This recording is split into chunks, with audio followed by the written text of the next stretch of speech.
Well, welcome everyone to the October 2023 Community Voices series hosted by the Michigan Climate Action Network. I'm really honored to be bringing this series back. It's been a few months, we were just saying.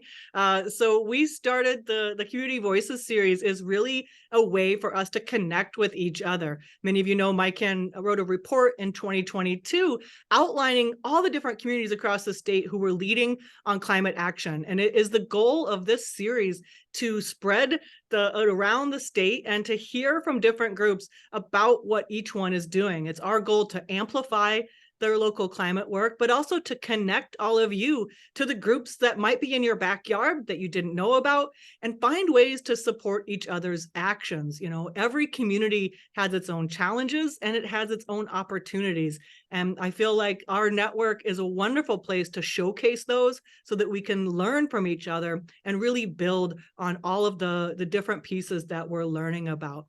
I'm pleased today, our agenda, I'll give just the fewest of updates, just a few things that MyCan is up to, maybe 5 minutes or so, and then we'll get right into things with Grand Rapids Climate Coalition here today. I'm so excited to be hosting them because they are an inaugural member of our steering committee.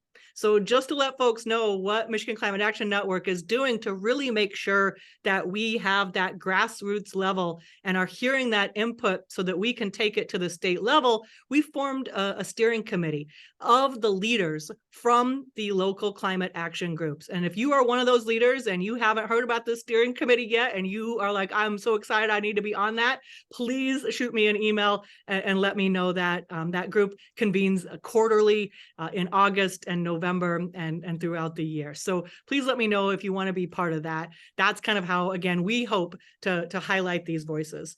We'll hopefully save some questions and discussion for the end. But if you have a burning question or desire throughout the program, go ahead and put it in the chat and I'll work it in, or we'll find a little time to have that done later. And I am also excited to let you know that we are a go for the November Community Voices Spotlight. And I don't know if Lori or maybe anyone, oh, there's Lori. Thank you, Lori. It was just like hot off the press. I was like, could we maybe get a date on the calendar just so I can for sure be honest in saying that we are going for November. White Lake Area Climate Action Council. Thanks so much, Lori. And that group will be up next month. Well, let me tell you just a couple of pieces from the MyCan world, our updates, and then we will get right into our group for today.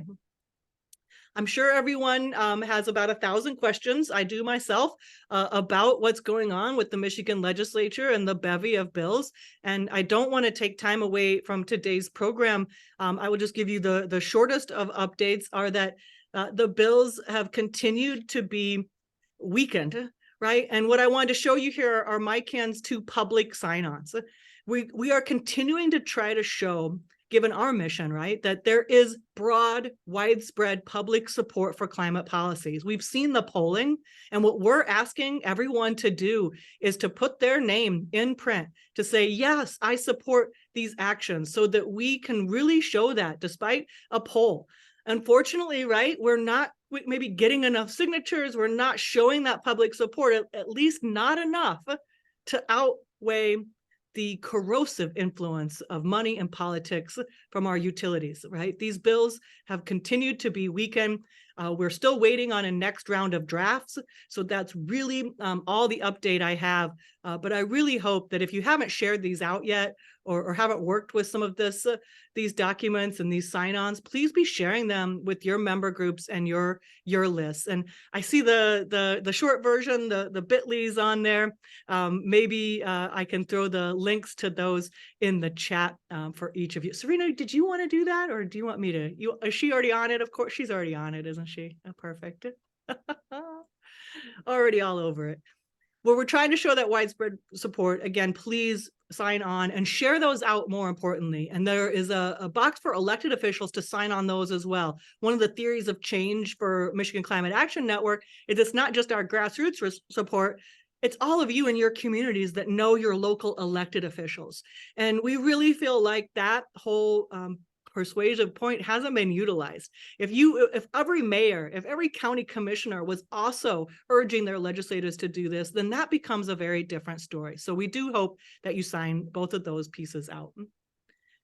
One other big thing that we are doing is highlighting our cultural piece here, right? With your help, and those of you that were at the Climate Summit in June, you saw the interactive art banners. We're really trying to make sure that we are honoring the emotions that are around these things. It's kind of depressing to think about where these state bills are going, and there are so many other things that we can be doing though, right? And so there is a series of questions that are asked about what we might love about our climate future or what your community needs to be resilient. And we ask you now to do that digitally, and we will then write it on these banners, not in my handwriting, don't worry. Other folks better than I will transcribe that onto these banners. And we are running that through the end of the calendar year. And then we will be displaying these banners as a moment in Michigan's climate movement history at a Michigan Historical Society over in Royal Oak. So I'm pretty stoked to have an artifact from our 2023 campaigns and year together.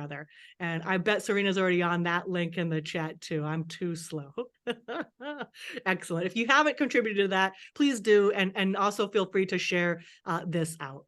And the last piece that I will share with you that MyCan is promoting right now are our climate awards. And this is really the theme this year is for folks who are ending the era of fossil fuels.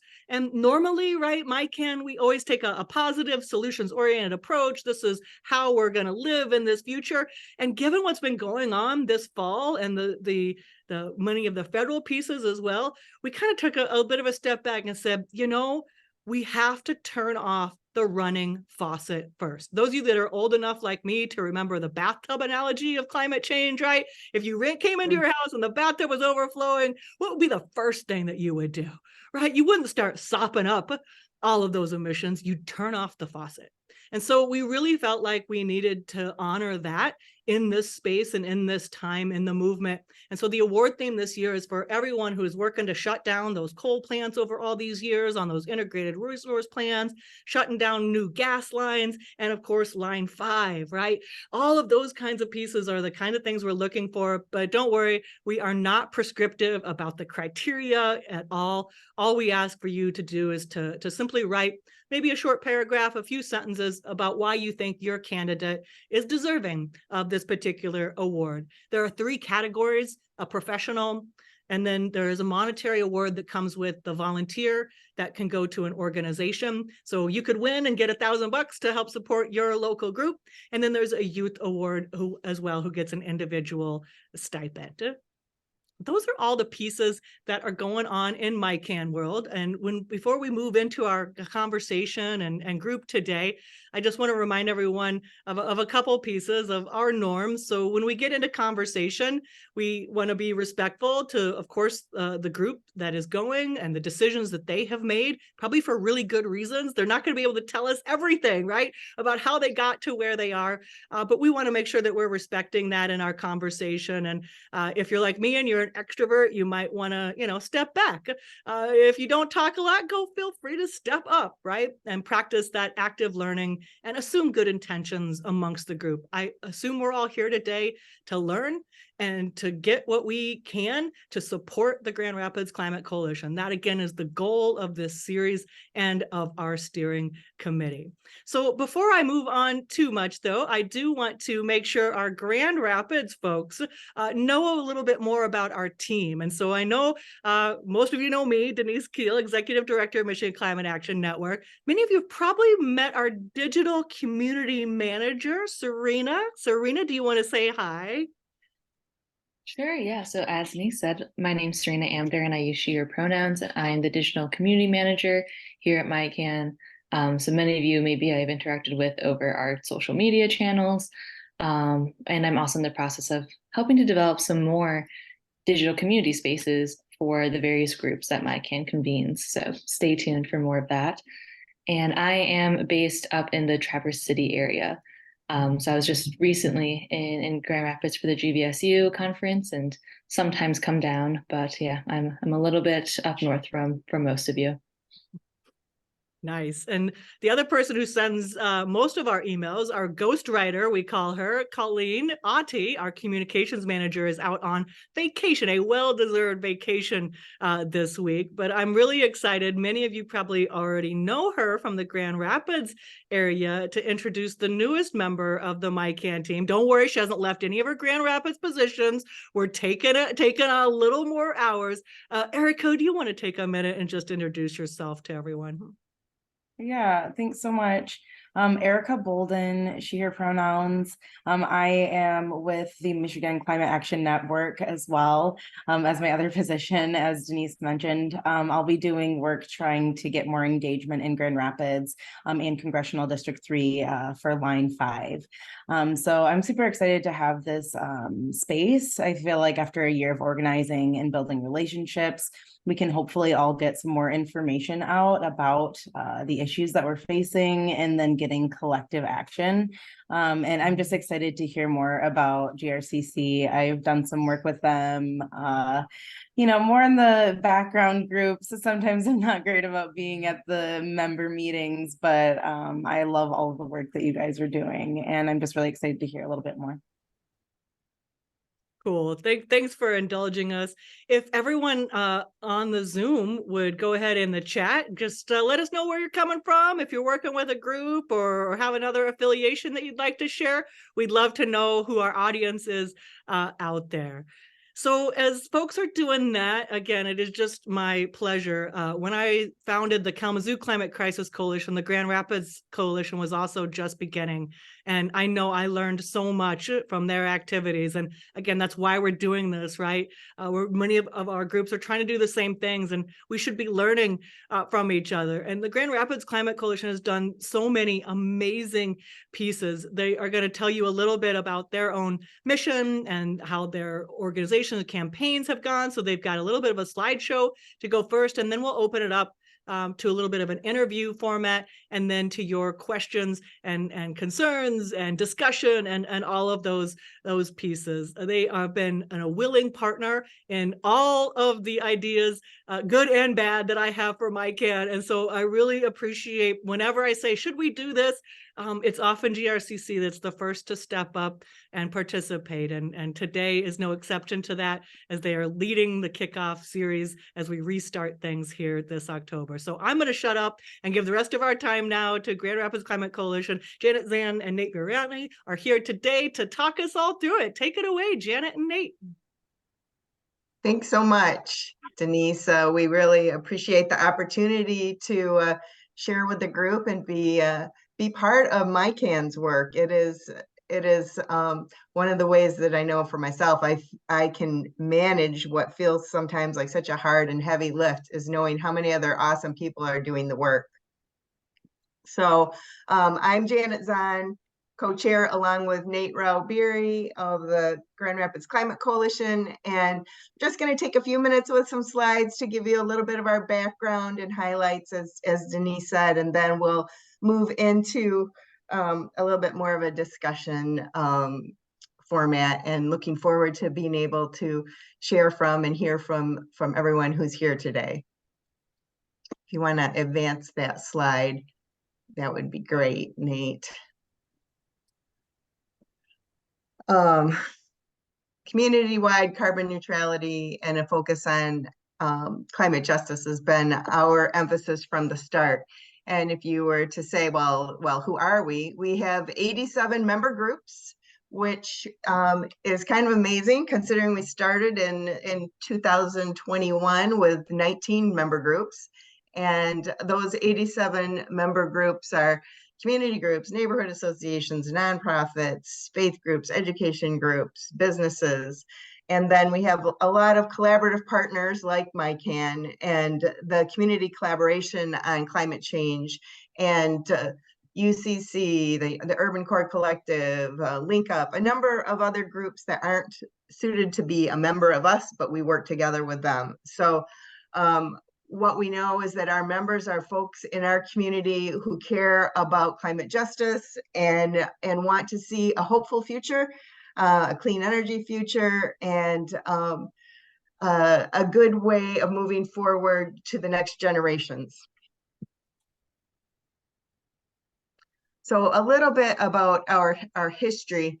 In 2019, Grand Rapids Climate Action was formed, and that was just a few people who said, oh my gosh, we should be doing something about climate change in Grand Rapids. And they took a little bit of time to identify what was the action that should happen, because as we all know, with climate change, it's not one thing that we have to do, it's 2,000 things. And so what was the one thing that GRCA wanted to do? What would be the biggest impact? And so it was determined that Grand Rapids would try to join the cohort of cities across the country that were convincing their city to declare climate emergency and set a climate reduction goal, or excuse me, a carbon reduction goal of carbon neutral by 2030. So we worked with a national group called the Climate Mobilization, who was really leading the charge on that effort at a national level, and they supported our work to, get the language right. And we engaged as many organizations as we could to join us. And that was actually when we decided, well, Grand Rapids Climate Action is a little, unknown, unsupported at this point kind of grassroots group, and maybe a coalition would be a stronger voice. So that was how we started, by reaching out to, because climate justice was a focus for us from the beginning, we reached out to organizations run by people of color in our community, those who hadn't necessarily already been on the front lines of climate work, and brought them into our fold first, and then went to other climate-oriented environmental groups. And over time, we engaged with the community. We lobbied with commissioners, with the mayor. We had a march back in 2021. Some of you here, I know, are from Grand Rapids, and we're probably at that march. It was really just 2 years ago. Facebook reminded me that. And the city passed a resolution, but it wasn't a citywide resolution. It was for a municipal goal. And as they were kind enough to tell us, the city only generates about 3% of the carbon emissions. So while it was an important first step, it was insignificant in terms of the impact it would make. Therefore, we continued to work towards a community goal. The city finally came up with a community goal, and I think that was a wonderful thing. They haven't begun to really promote it much. That's kind of our next work, is how are we going to get them to really promote that goal. And it was based on the carbon emissions work that they did with ICLEI, the international organization that will help communities determine what is their level of emissions and from what sectors and so forth. So ICLEI said, Grand Rapids, we think it's reasonable for you to have a 62.5% carbon reduction goal by 2030. And the city was like, well, we asked, so you told us, so that's the goal. And our work now, of course, with regard to that specific thing, is to keep pushing on them to make sure we're progressing towards that goal. The other thing that we did in 2022 was, as we would find in our outreach to the city, is like, well, the state is preventing us from doing this. So we know that barriers need to be removed in order for us to move forward on a lot of the things that were important. So we did. And how do these changes happen? It depends on who's sitting in those seats of power. And we did a climate voter campaign. We'll talk a little bit more about that later, but that was, one of our significant efforts from last year. And then in 2023, we did another Earth Day March and multiple campaigns in collaboration with many of the other organizations in our community, local and state. So that's kind of, in the big picture, the work that we've been doing in the last few years since we were formed. And how do we do our work? We do our work through advocacy, education outreach, and direct action. So we advocate directly to the City of Grand Rapids Commission, especially with regard to that carbon reduction goal and climate justice. We collaborate with and uplift the work of other local groups. We are a group of groups, and what we know is always a challenge when there's multiple groups involved. We don't want to repeat, we want to amplify. So we look at campaigns that member groups are engaged in, and we try to lift them up. We're kind of like a mini MyCan. we in the Grand Rapids area, we're doing very similar work. You know, we try to promote what MLCV is doing, what Sierra Club is doing, what is CCL doing. So we do that, and then we fill in the gaps with our own efforts in the places where we think, okay, well, here's something that we're suited to do.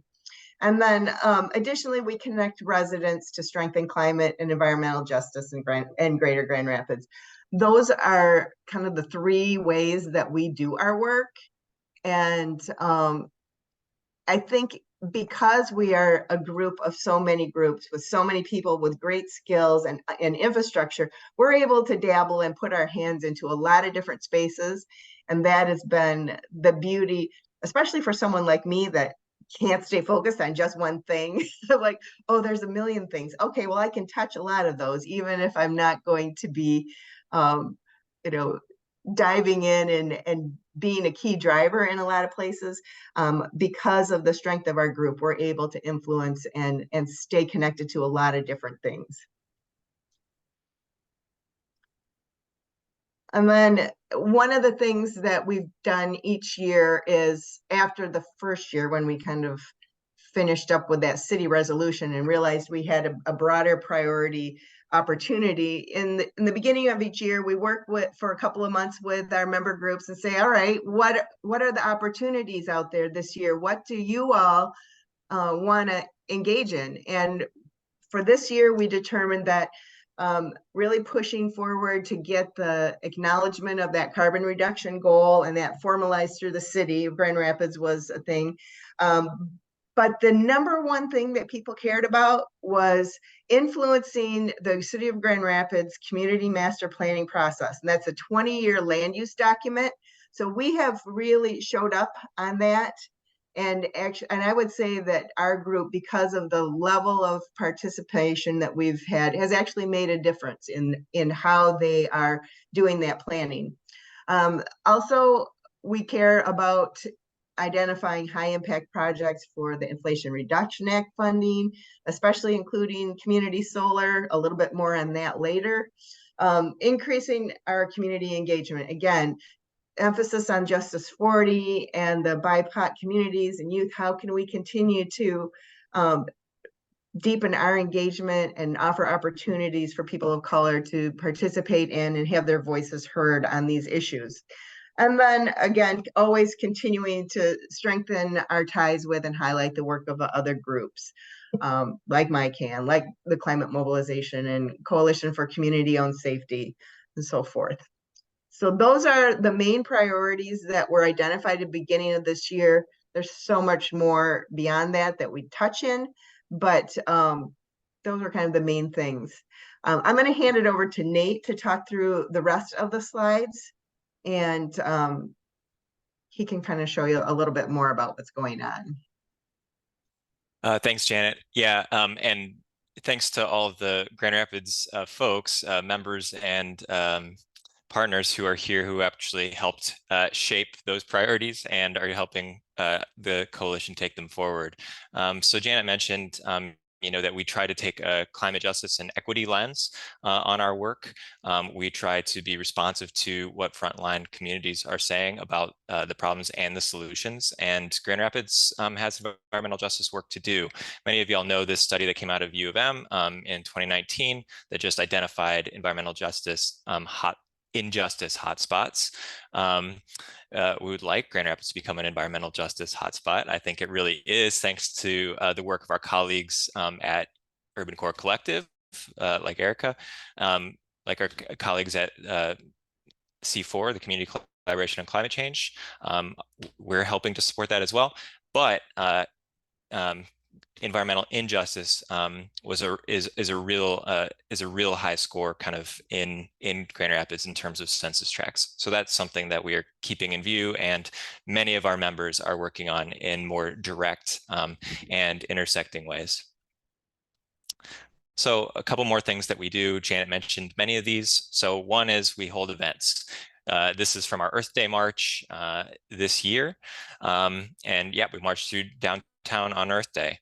And, you know, this was, you know, the kind of what people think about when they think about climate activism sometimes, which is the demonstration. Obviously not the only way to do climate activism, but a important way, a public and a visible way. We also do work around voting and voting engagement. This was some tabling we did with Proactive, which is one of our member organizations that does voter registration.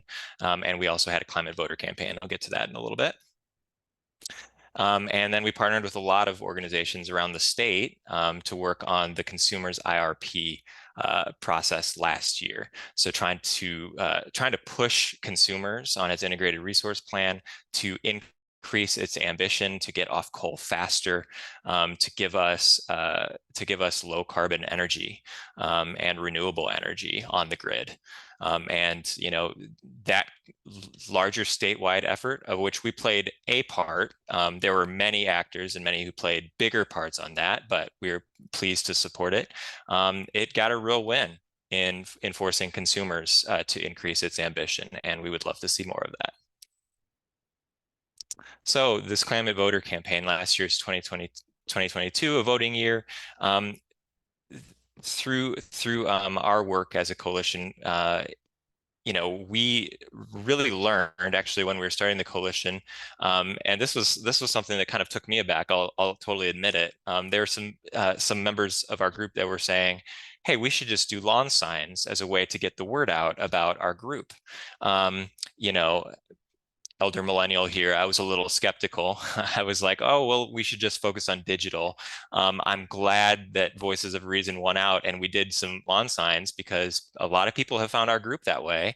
And when it came to this voter, to an election year, we decided to re-up that and try something different and create these climate voter signs. You can see it was two-sided, one side English, one side in Spanish, just to identify, hey, when you vote, why don't you consider the climate? And I know that there are national organizations like Environmental Voter Project and others who just really have that theory of change. If you just get people to think about the environment when they vote, that has real outcomes. And even if people are voting who wouldn't normally vote, especially on the local level, there are, you know, we could discuss, you know, voting as a larger national stratagem and all of those things, right? But on a local level, it doesn't take that many votes. And and then once you elect people on a local level who know that they had climate people voting for them, who we were engaging with them through the process, you know, guess who they're going to consider themselves accountable to, in part. That was the real idea here. So you can see on the right side of the screen, this is just a snapshot from our website. We actually, we distributed to all the candidates who are running for city commission, as well as for county commission, as well as state office as well. But we distributed kind of a candidate response questionnaire. So we asked them some basic questions about where they stood on climate change, where they stood on this or that solution. And the reason was twofold. One was so that people could read what they had to say when they were preparing to vote. Like, what does this person think on this or that issue, right? Just candidates get asked about all kinds of things, but rarely do they get asked on their stances on, you know, an existential issue for humanity, right? It seems like, or what could be an existential issue, right, is obviously an incredibly grave issue and pressing. Why is that? So we wanted to put them on the spot to get some responses. Of course, we didn't get everybody responding, but the ones who did respond, they were featured on our website. Right. And the second reason we wanted to do that was, now that some of them were successful in being elected and gaining office. Now we have a record of what they've said on this or that and who they've kind of presented themselves to be. And so now we're able to better hold them accountable. So that was our campaign. A lot of people still say that they see those signs. We've told people to hang on to the signs because they're going to need them again, and they do. So it was a good campaign, one that we want to continue to build on. I know that's something that we especially wanted to talk about today. But yeah, we'll turn it over now to next part of the program, Denise, but just wanted to give you all a little bit of that intro to who we are and what we do. Wow, that was incredible overview. You all are doing so much. My goodness. So I get the pleasure now of asking a few questions that they don't know. Don't worry, they know which questions I'm going to ask them, and we'll do a little interview style just to keep it conversational and mix it up. But go ahead, and feel free to throw a question in the chat, or we will save some time for overall community discussion here. About the last 10-15 minutes will be open for those questions. I know though, I sometimes I forget my question, so sometimes I put it in the chat just so I don't forget it. Get it later, or I'm a decent facilitator, so if you throw something in that's really timely, something that we're talking about right now, I'll try to work it into the comments as we sort of go along, right? So I'm so glad you did the voter stuff, because I got 1,000,001 questions about that later for our discussion section. But first, I think it's always really instructive, especially given the participants on a call like this. I see most of this call are other folks who are working in their local community on climate issues. And so I always like to ask folks, how did you personally get involved in this work? Why are you doing this? And I'm always astounded by the answers. And I think folks will see a lot of similarities in themselves. So I don't know who wants to go first, but I'd love it if both of you could tell us a little bit about how you got engaged in doing this work. Go ahead, Nate, you can go first. Cool. And Denise, while you just mentioned the voter thing, something I forgot to say when we were doing it, but just in case another chance doesn't get, I don't get another chance, I'll just say it now, which is part of why we did that, and just something I would share with all of the local organizers here is it's always surprising how few people it takes on the local level to really get through to an elected official, especially in a city the size of Grand Rapids, even more so in smaller cities and places, right? So that's part of why we did what we did. To your actual question, how did I personally get involved? I think it took me kind of in retrospect, like an embarrassing long time after kind of understanding the gravity of climate change and climate injustice for me to get out of my head, out of my private worry, and take actual action. And I had to read, I don't know, umpteen articles about how it's not about, obviously, reducing our own impact. That has benefit. I'm not going to argue individual has no benefit versus kind of systemic change. I really think it does. But how many articles noted, okay, as the climate activist Bill McKibben famously says, the most important thing you can do as an individual is become less of an individual. Join together with movements big enough to matter. And it took me a while to realize, oh, that means me, I should join a movement. So when I moved to Grand Rapids about 4 years ago, I started looking around who was doing what. Maybe now's a good time to turn over a new leaf, and found my way to GRCA just as it was kind of starting this coalition. And yeah, just kind of raised my hand a lot early on, and there was plenty of work to do, and that's still true, and that's still something I would say to anybody who, I mean, this group is pretty advanced, but to anybody talking publicly about how people can get involved in climate work, which is just like, see what your local group's doing, see who's already doing what, and raise your hand, because they definitely need help. We need all the help we can get in this work.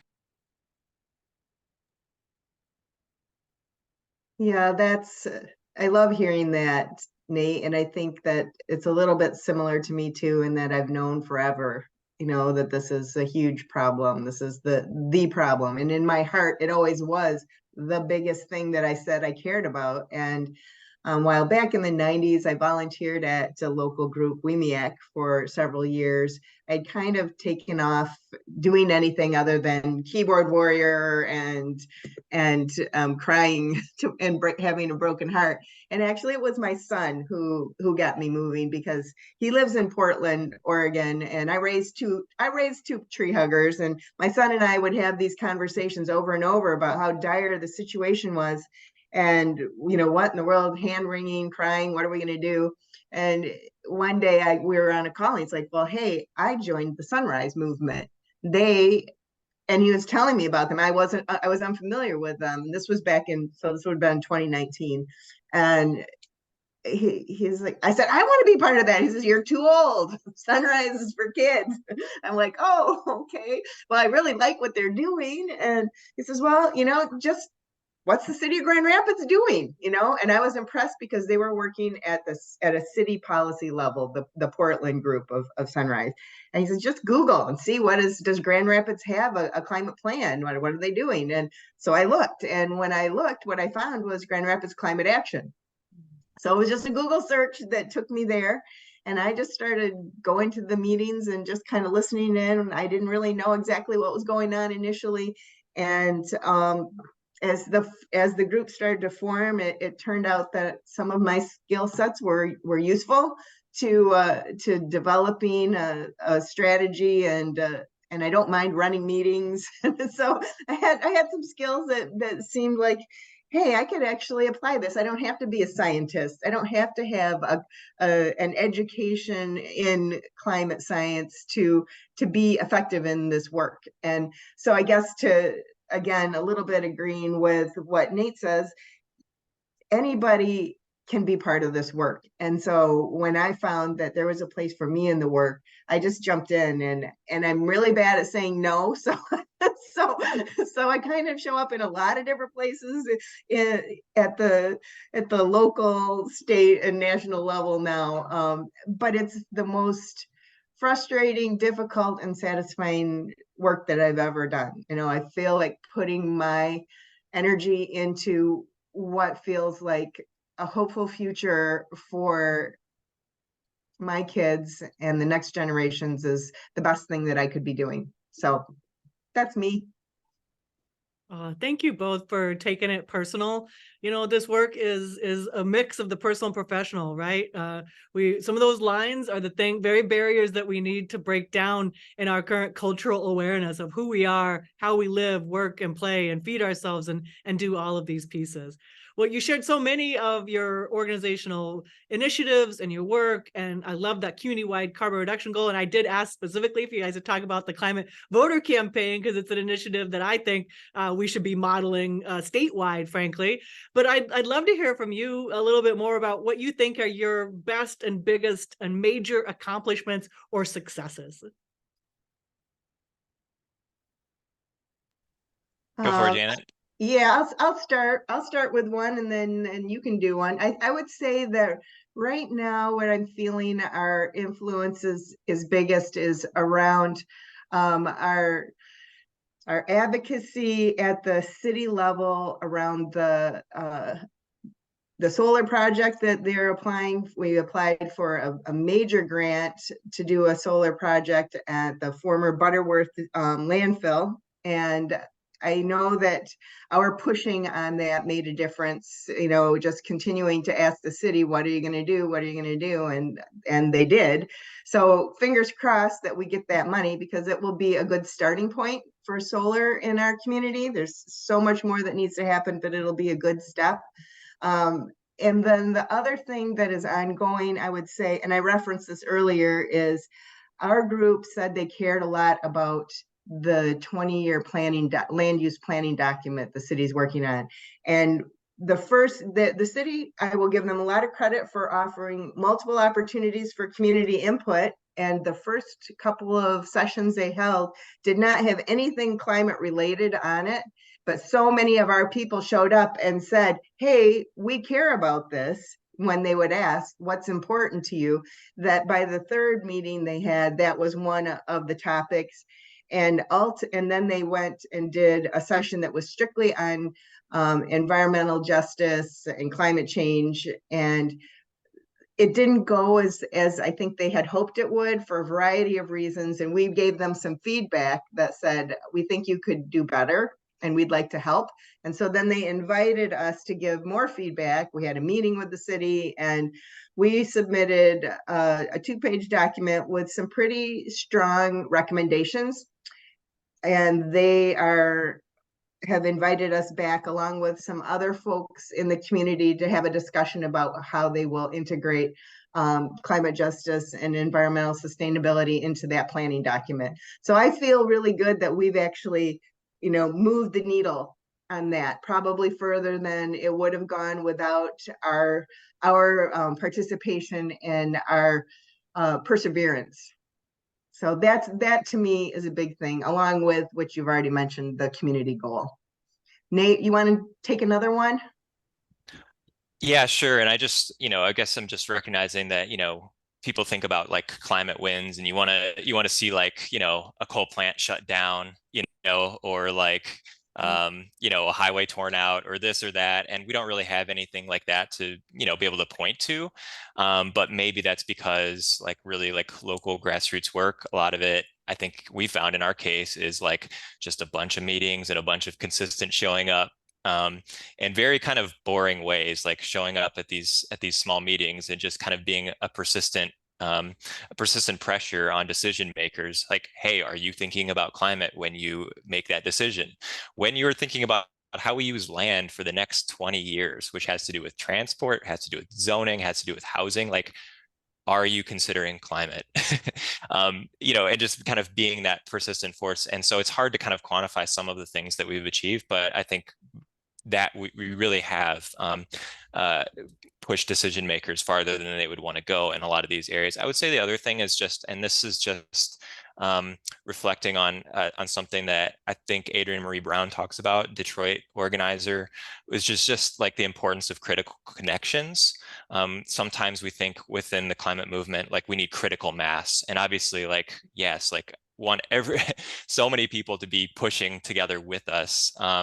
And yet that's really difficult. And I think in the Grand Rapids area, we've at least found like I would say one of the wins is hard to quantify, but just like the interconnections we're forming with other organizers and other groups who are doing really aligned work. Like just showing up for each other, like in like kind of intersectional issues. And I would say just building relationships and trust, like that might take a while to result in one of those like, big, like flashy wins. But I think it's an accomplishment that, as a coalition, we need to, and as organizers anywhere, we need to celebrate when we're building trusting relationships with one another. Yeah, I think that to add to that, Nate, I would say what I've tried to do when I get into oh my gosh, does it even matter what I'm doing space, is to recognize that the big wave we're looking for is made up of 1,000 little drops. And I'm not a big wave on my own, but I'm part of it by bringing my drops every time I can.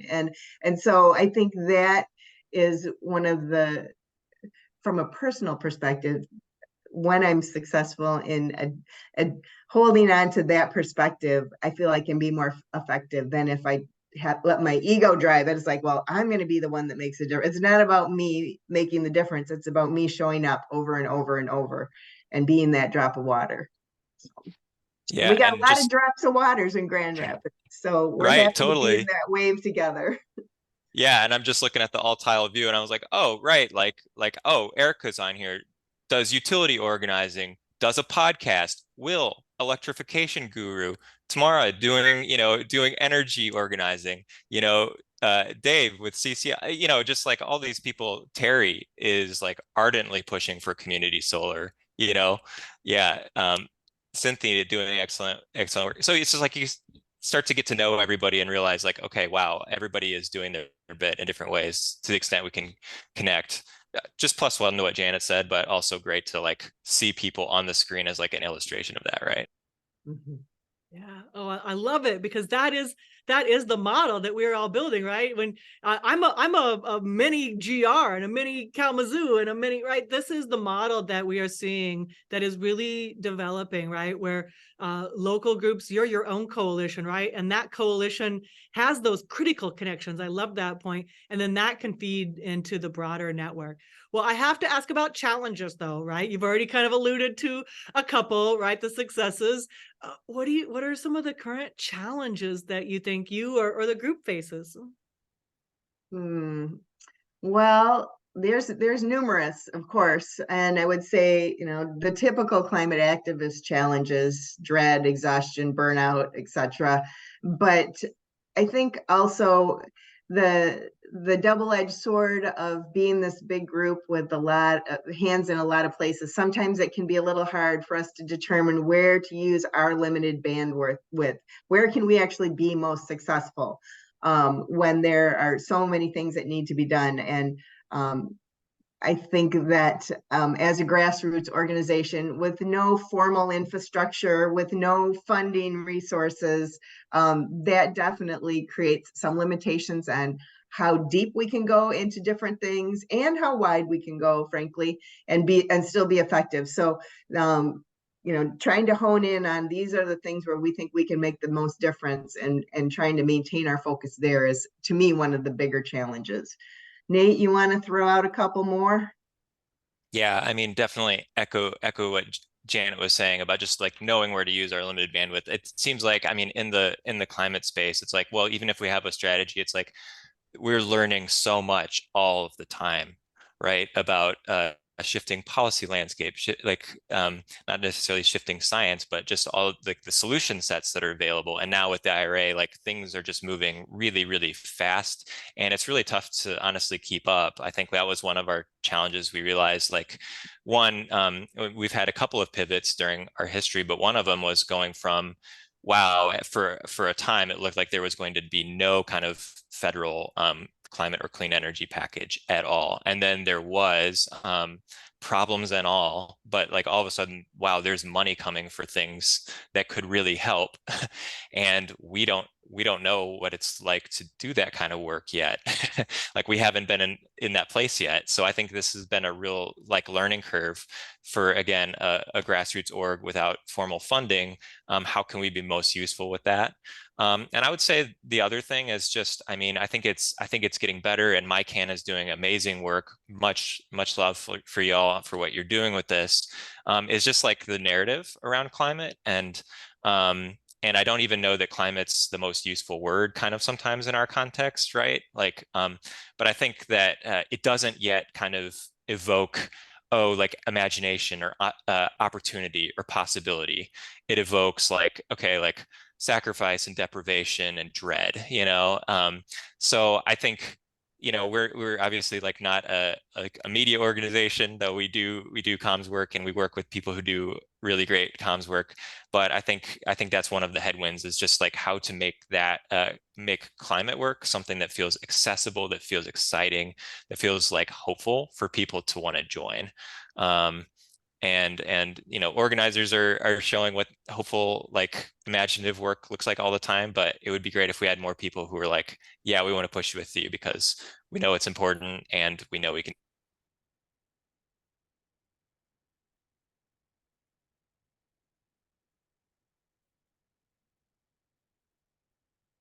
Oh.